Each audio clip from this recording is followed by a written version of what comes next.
We're expecting this to be about a 10 to 12 hour day.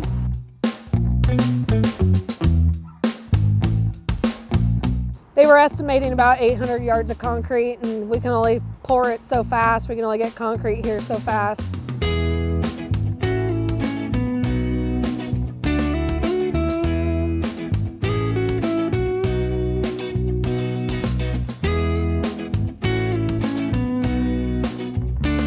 That'll really provide access to the school, all of the shopping areas that are over here, kind of linking all of the residential areas on the west side of 37 to the locations where everybody wants to be on the east side.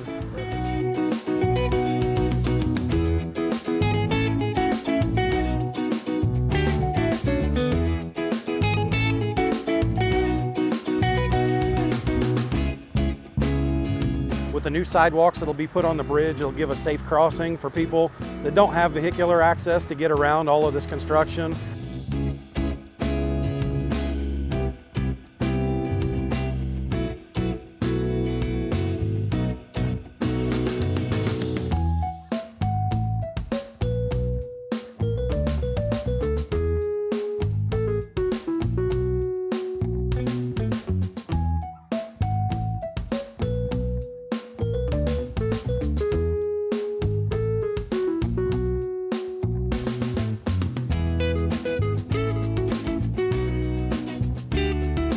From that point, that sets us up to get the sidewalks, the bridge rail, the pedestrian fencing on top of it. It's kind of the mark of the downhill slope on getting the bridge completed.